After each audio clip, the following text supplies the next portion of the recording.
പലരെയും അലട്ടുന്ന ഒരു ആരോഗ്യ പ്രശ്നത്തെക്കുറിച്ചാണ് ഞാൻ ഇന്ന് സംസാരിക്കാൻ ഉദ്ദേശിക്കുന്നത്.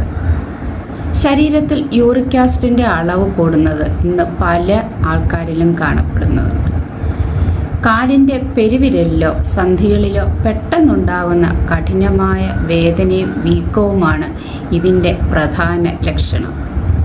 എന്തുകൊണ്ടാണ് യൂറിക് ആസിഡ് കൂടുന്നത്?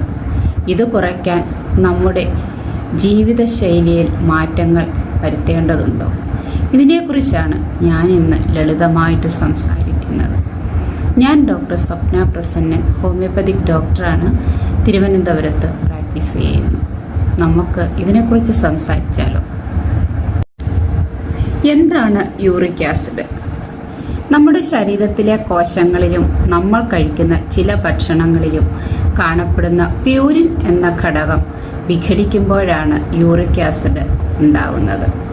സാധാരണഗതിയിൽ ഇത് രക്തത്തിൽ ലയിച്ച് വൃക്കകൾ വഴി മൂത്രത്തിലൂടെ പുറന്തള്ളപ്പെടുകയാണ് ചെയ്യുന്നത്. എന്നാൽ ഇതിൻ്റെ ഉത്പാദനം കൂടുകയോ മൂത്രത്തിൽ കൂടെ ഇത് പുറന്തള്ളപ്പെടുന്നത് കുറയുകയോ ചെയ്യുമ്പോഴാണ് ഇത് രക്തത്തിൽ യൂറിക് ആസിഡിൻ്റെ ലെവൽ കൂടുന്നത്. ഇത് സന്ധികളിൽ ക്രിസ്റ്റലുകളായി അടിഞ്ഞുകൂടുകയും കഠിനമായി വേദനയുണ്ടാക്കുകയും ചെയ്യുന്നു. ഇതിനെയാണ് നമ്മൾ ഗൗട്ട് എന്ന് വിളിക്കുന്നത്. നമ്മൾ ഒഴിവാക്കേണ്ട ഭക്ഷണങ്ങൾ എന്തൊക്കെയാണ്? യൂറിക് ആസിഡ് നിയന്ത്രിക്കാൻ ഭക്ഷണക്രമത്തിൽ വലിയ മാറ്റങ്ങൾ ആവശ്യമാണ്. പ്രധാനമായും ഒഴിവാക്കേണ്ടവ റെഡ് മീറ്റ് ആണ്. റെഡ് മീറ്റ് എന്ന് പറയുമ്പോൾ നമുക്കറിയാമല്ലോ, ബീഫ് ഉണ്ടാകും, മട്ടന് തുടങ്ങിയവ പ്യൂരിൻ ധാരാളമായി അടങ്ങിയതാണ്. അതേപോലെ തന്നെയാണ് കടൽ വിഭവങ്ങളും, ചെമ്മീന്, കൊഞ്ച്, ചില ഇനം മീനുകൾ എന്ന് പറഞ്ഞാൽ മത്തി, നമ്മൾ ചാള എന്ന് പറയും, അയല എന്നിവയുടെ ഉപയോഗം കുറയ്ക്കേണ്ടി വരും. അതുപോലെ തന്നെയാണ് ആൽക്കഹോൾ ഉപയോഗിക്കുന്നതും. മദ്യം, പ്രത്യേകിച്ച് ബിയർ, യൂറിക് ആസിഡ് വർദ്ധിപ്പിക്കാൻ കാരണമാകുന്നുണ്ട്.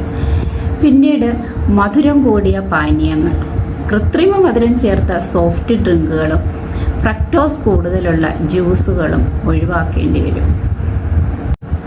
പിന്നെ ചില പയർവർഗ്ഗങ്ങൾ, വൻപയർ, കടല എന്നിവ വേദനയുള്ള സമയത്ത് കുറയ്ക്കുന്നതാണ് എപ്പോഴും നല്ലത്. ശ്രദ്ധിക്കേണ്ട കാര്യങ്ങൾ എന്തൊക്കെയാണെന്നൊന്ന് നമുക്ക് നോക്കിയാലോ. യൂറിക് ആസിഡ് കുറയ്ക്കാൻ ഈ കാര്യങ്ങൾ ശീലമാക്കാം. ധാരാളം വെള്ളം കുടിക്കുക. ദിവസം കുറഞ്ഞത് 2.5 മുതൽ 3 ലിറ്റർ വെള്ളമെങ്കിലും കുടിക്കുന്നത് യൂറിക് ആസിഡ് പുറന്തള്ളുവാൻ സഹായിക്കും. അതുപോലെ തന്നെയാണ് നാരുകൾ അടങ്ങിയ ഭക്ഷണം. ഓട്സ്, തവിട് കളയാത്ത അരി, പഴവർഗ്ഗങ്ങൾ എന്നിവ ഭക്ഷണത്തിൽ ഉൾപ്പെടുത്തുന്നത് നന്നായിരിക്കും. അതുപോലെയാണ് വൈറ്റമിൻ സി, ചെറുനാരങ്ങ വെള്ളം, നെല്ലിക്ക എന്നിവ യൂറിക് ആസിഡ് കുറയ്ക്കാൻ സഹായിക്കുന്നുണ്ട് എന്നാണ് പഠനങ്ങൾ പറയുന്നത്. അതുപോലെ തന്നെ ഒരു പ്രധാനപ്പെട്ട കാര്യമാണ് ശരീരഭാരം നിയന്ത്രിക്കുക എന്നുള്ളത്. അമിതഭാരം യൂറിക് ആസിഡ് കൂടാനുള്ള ഒരു പ്രധാന കാരണമാണ്.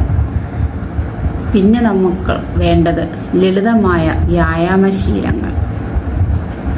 അത് അത്യാവശ്യമായ ഒരു കാര്യമാണ്.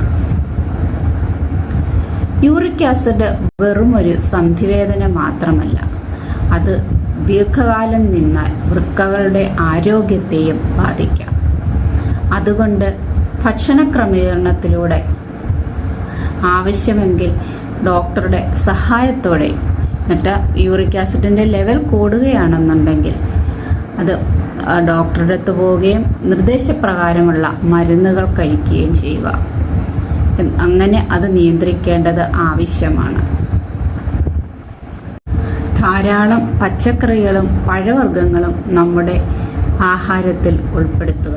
ധാരാളം വെള്ളം കുടിക്കുക. എന്നിവയിലൂടെ നമുക്കിത് നിയന്ത്രിച്ചു കൊണ്ടുവരാൻ പറ്റും. ഇപ്പം ഒരു 50% കുട്ടികളിലും ഇത് കാണപ്പെടുന്നു. ആൺകുട്ടികളിലാണ് എനിക്ക് തോന്നുന്നു കൂടുതലും കാണപ്പെടുന്നത്. പുറത്തുനിന്നുള്ള ഭക്ഷണവും മസാലകളും ഒക്കെ കഴിക്കുന്നതിലൂടെയും ഇത് കൂടുതലായിട്ട് കാണപ്പെടുന്നുണ്ട്.